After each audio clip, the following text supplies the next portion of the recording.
Good evening प्यारे साथियों, मैं आपका दोस्त Dinesh Kumar. DK education learners पे आप सभी का हार्दिक स्वागत है आपके परिवार पे। तो आज का हमारा हिंदी का प्रैक्टिस सेशन नंबर 11 है। अपना आकलन स्वयं करें। तो शुरू करते हैं आज का प्रैक्टिस सेशन। ओके, यस, आपका निर्देश दे रखा है 31 से लेके 45 तक। ये हिंदी पेडागोजी के क्वेश्चन है आज आपके। ओके, तो क्या कह रहा है क्वेश्चन नंबर 31। लोकगीतों को भाषा की कक्षाओं में स्थान दिया जाना चाहिए। क्यों दिया जाना चाहिए भाइयों? लोकगीतों को बढ़ावा देना भाषा शिक्षण का प्रमुख उद्देश्य होता है। लोकगीत गाए जा सकते हैं। केवल लोकगीतों के माध्यम से ही पारंपरिक मूल्यों की शिक्षा दी जा सकती है। इससे बच्चों से परिचित होते हैं। तो बताइए दोस्तों, क्या कह रहा है क्वेश्चन नंबर आपका 31? क्या होगा राइट आंसर? बताइए मेरे प्यारे साथियों। भावी शिक्षक शिक्षिकाओं, ऑप्शन नंबर 4 होगा भाई राइट आंसर। भाई इससे बच्चे सांस्कृतिक विशेषताओं से परिचित होते हैं। Option number 4 is right answer. Okay, question number 32। कक्षा में विद्यार्थी विषय वस्तु को समझ जाते हैं किंतु वे किसी चर्चा में भाग नहीं लेते। उन्हें भाषा की कौन सी कठिनाई है? संप्रेक्षण संबंधी, अभिव्यक्ति संबंधी या ग्राह्यता संबंधी, उच्चारण संबंधी? तो क्या होगा दोस्तों 32 का राइट आंसर? ऑप्शन नंबर 2 होगा भाई। जब बच्चों को अभिव्यक्ति संबंधी समस्याएं होती है ना, तो विषय विषय वस्तु को वो समझ तो जाते हैं किंतु भी इसे किसी चर्चा में भाग नहीं लेते क्योंकि उनके पास में अभिव्यक्ति की समस्या होती है। तो option number 2 is right answer. प्रश्न संख्या 33। किसी भाषा कक्षा में कहानी कथन की आवश्यकता के संदर्भ में कौन सा तर्क उचित नहीं है? ऑप्शन नंबर 1 क्या कह रहा है? सभी बच्चों को भाषा सुनने का परिवेश मिलता है। सभी बच्चों की क्षमता को ध्यान में रखते हुए यह उचित नहीं है। बच्चों को शब्द भंडार के विकास की अवसर प्राप्त होते हैं। सभी बच्चों की क्षमता अनुसार कल्पना शक्ति का विकास होता है। तो बताइए दोस्तों, निगेटिव क्वेश्चन है। अब राइट आंसर सोच समझ के देना आप लोगों को। क्या होगा 33 का राइट आंसर? अरे भाई ऑप्शन नंबर 2, सभी बच्चों की क्षमताओं को ध्यान में रखते हुए यह उचित नहीं है। ये बात गलत है। Question number 34। राष्ट्रीय शिक्षा नीति एनईपी 2020 के अनुसार विद्यालय शिक्षा के बुनियादी स्तर में शामिल है। क्या शामिल है भाव बताओ? पढ़ा होगा आप लोगों ने, मैंने बहुत पहले वाले प्रैक्टिस सेशन में बहुत क्वेश्चन कराया हूं ये। तो क्या है इसका राइट आंसर? भाई ऑप्शन नंबर 1 होगा ना राइट आंसर। पूर्व विद्यालय के 3 वर्ष तथा कक्षा 1 से लेकर द्वितीय तक। ठीक है, option number 1 is right answer. Question number 35।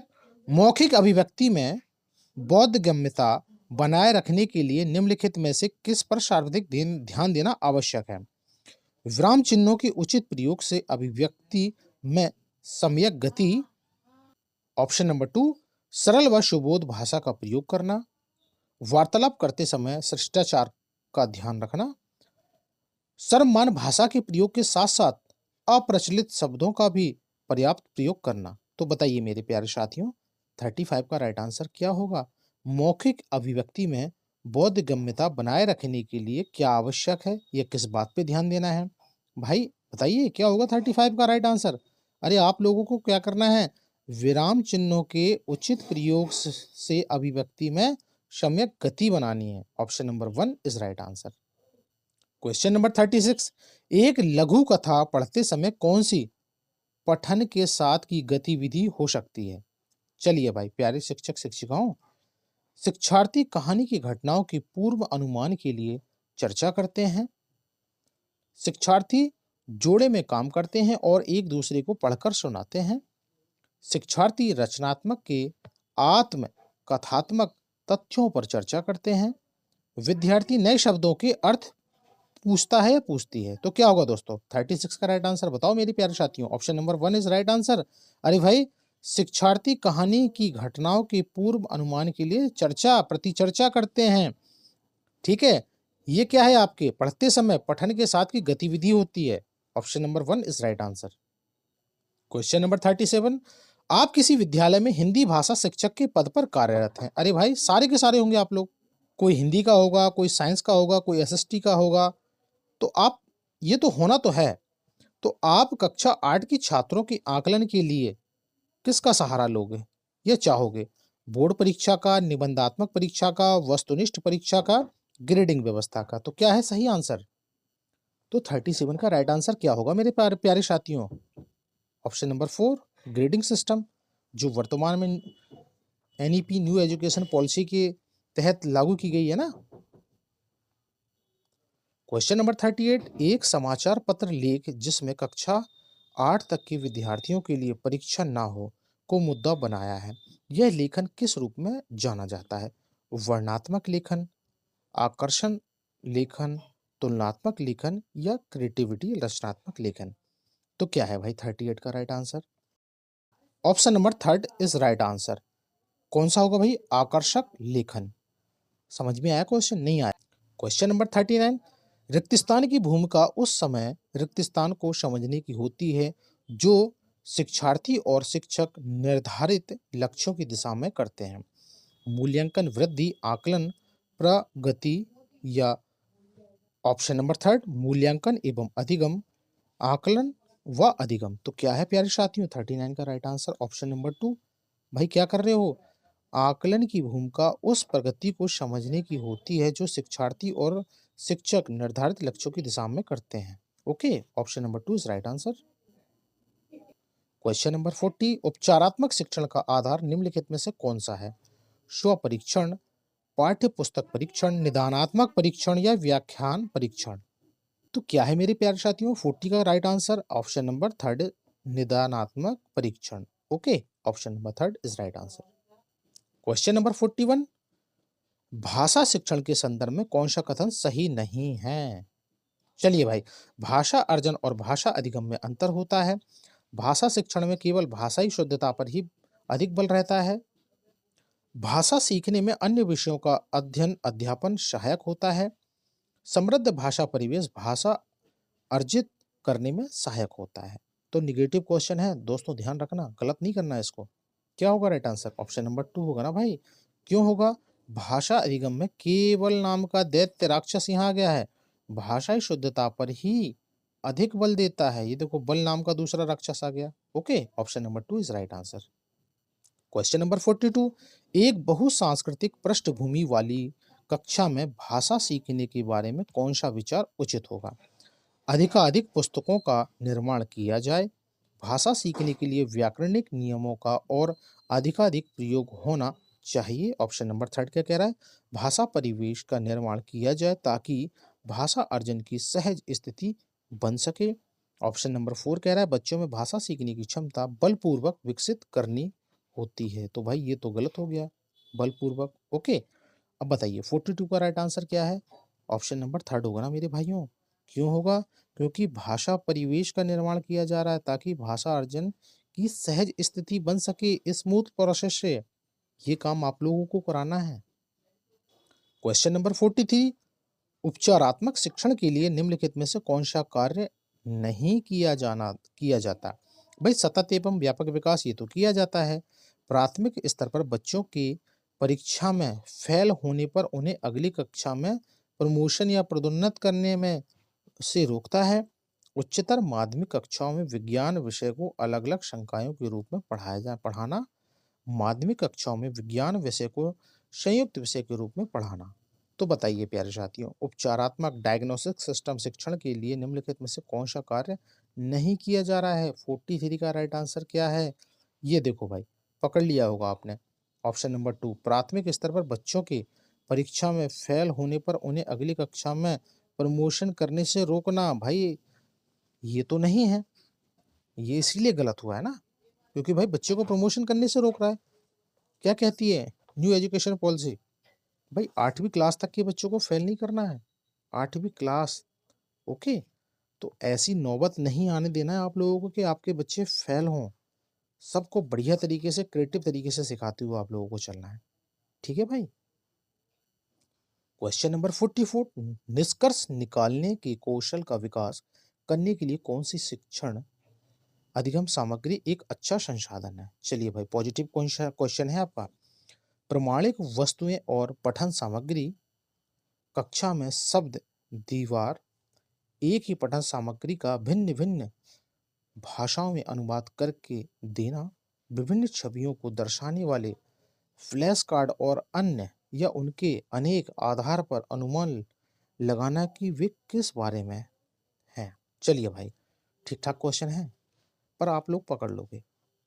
तो क्या है इसका राइट आंसर भाई? ऑप्शन नंबर 4 होगा राइट आंसर। क्यों होगा? विभिन्न छवियों को दर्शाने वाले फ्लैश कार्ड और उनके आधार पर अनुमान लगाना कि वे किस बारे में है। Option number 4 is right answer. क्या कह रहा है 45? आप एक शिक्षक के रूप में विद्यार्थी के ज्ञान के विभिन्न पहलुओं के बीच उसकी पहचान करने और उसके आपस का संबंध निर्धारित करने की योग्यता की जांच करना चाहते हैं। इसके लिए आपको किस प्रकार के प्रश्नों का निर्माण करना चाहिए? बताइए भाई। ये पीवाई के क्वेश्चन में भी मिलेंगे आप लोगों को। निबंधात्मक, अति लघुत्तरीय, वस्तुनिष्ठ या मिलान वाले प्रश्न।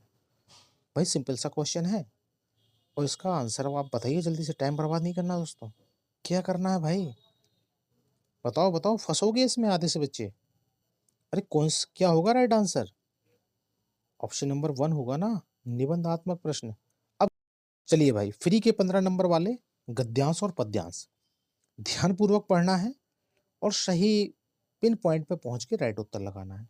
अकॉर्डिंग फॉर गद्यांश आप पहले क्वेश्चन को पढ़ लो फिर गद्यांश को पढ़ लो, ठीक है? तो ये 46 से लेके 54 तक आपके गद्यांश हैं। चलिए पहले की लाइन पढ़ के थोड़ा सा अनुमान लगाते हैं कि किस बारे में दिया गया है, लेकिन आप लोग पूरी तरीके से इस गद्यांश को पढ़ना। भाषा में कई धर्मों एवं जातियों के लोग रहते हैं जिनके रहन सहन एवं आस्था में अंतर तो है ही, साथ ही उनकी भाषाएं भी अलग अलग होती हैं।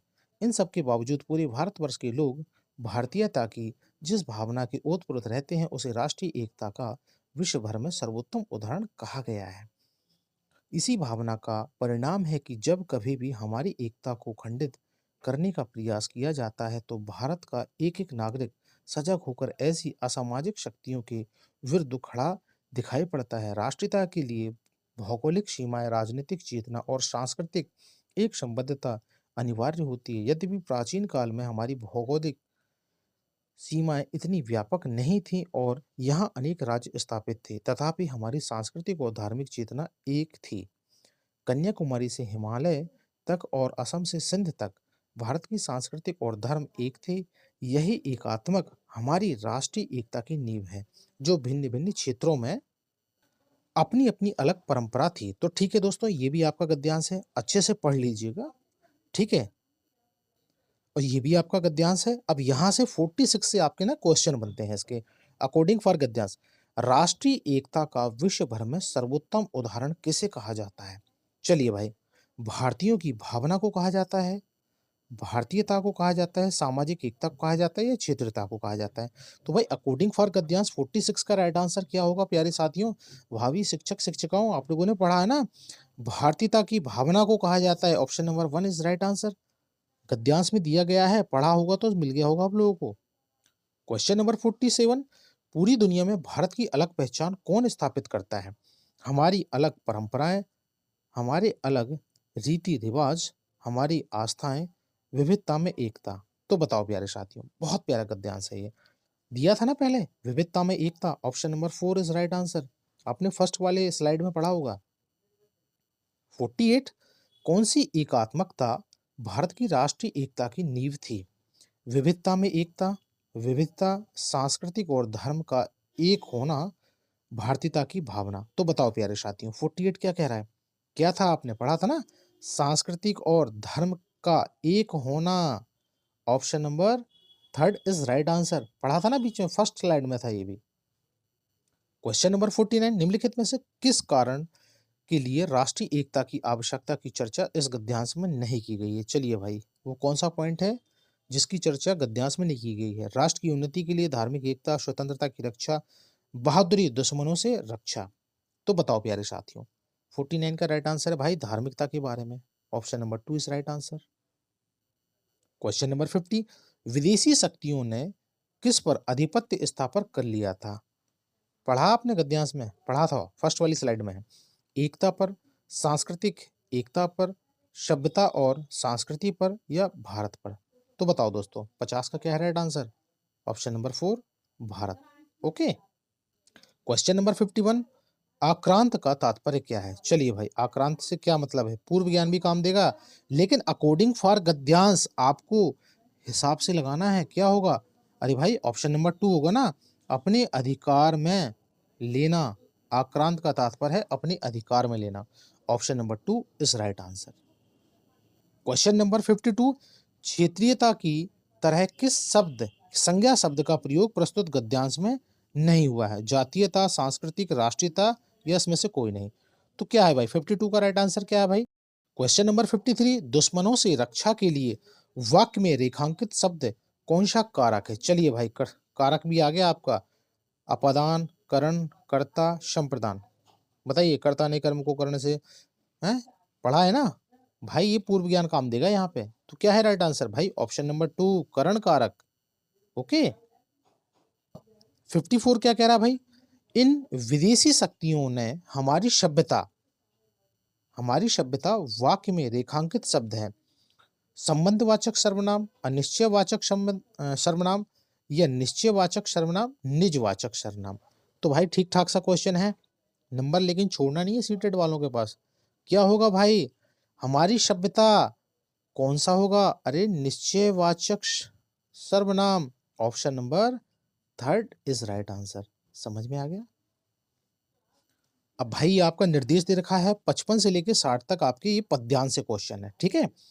चलिए भाई, हारा हूं 100 बार लेकिन बारंबार लड़ा हूं, मैं उठ उठकर गुनाहों से लड़ाकर, इससे मेरा हर गुनाह भी मुझसे हारा है।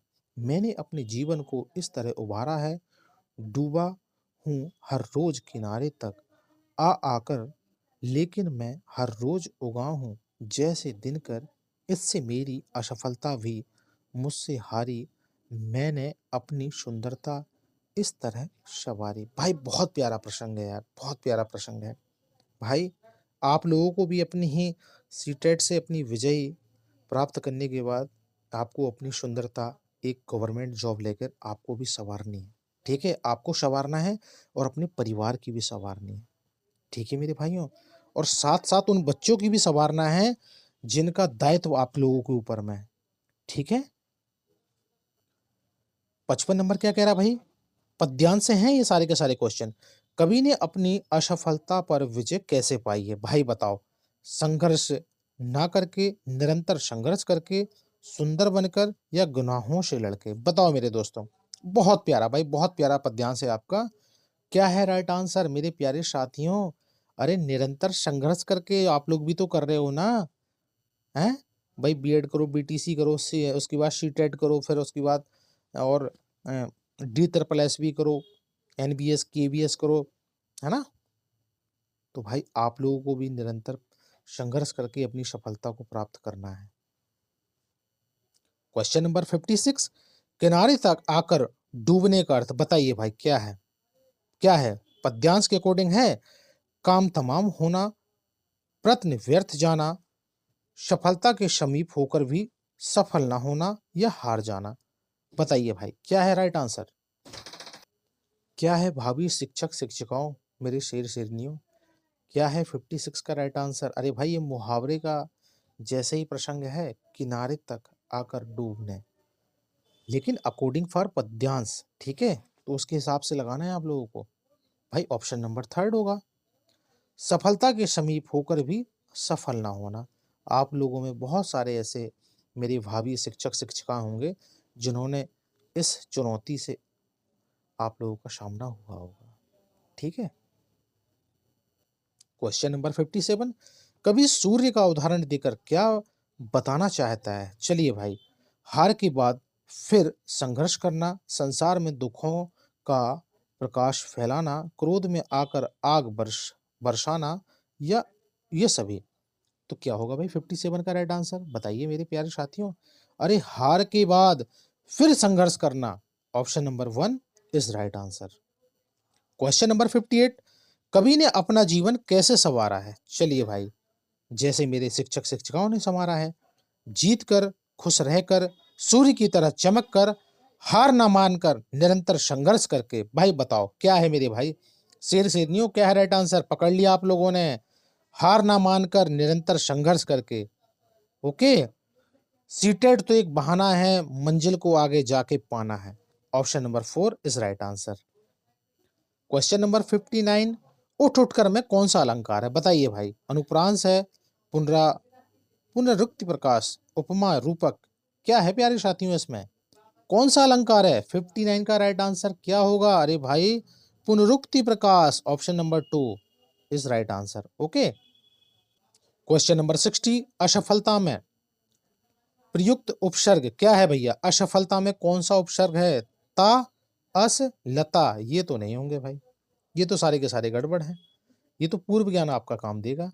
अरे ता प्रत्यय होता है, अस कोई मतलब नहीं, लता है तो क्या है? असफलता। असफलता और लता का कोई तालमेल है तो नहीं भाई, इसीलिए सारे के सारे कट गए ना ये तो। Option number 4 is right answer. आ उपसर्ग है इसमें, ठीक है, ये पूर्व ज्ञान आपका काम कर गया। चलिए भाई, तो ये 11 नंबर प्रैक्टिस सेशन यहाँ पे आपका सेट्स कंप्लीट हुआ। आई होप आप लोगों को काफ़ी अच्छे लग रहे होंगे। तो प्लीज़ जाकर ना ये शेयर भी कर दिया करो, और पुराने वाले जितने प्रैक्टिस सेट हैं सबको खटाखट जल्दी से देख लो आप लोग, ठीक है। और अपने गुरु के लिए गुरु दक्षिणा दे के जरूर जाना है। गुरु दक्षिणा कुछ नहीं है आपकी, बस एक छोटी सी है, एक सब्सक्राइब कर देना है, एक कमेंट और एक लाइक कर देना है, ठीक है मेरे प्यारे साथियों। तो अपना ध्यान रखिए, अपनी तैयारी को मज़ेदार बनाइए। मिलते हैं अगले प्रैक्टिस सेशन में एक महामैराथन के साथ। तब तक अपना ध्यान रखिए। जय हिंद, वंदे मातरम।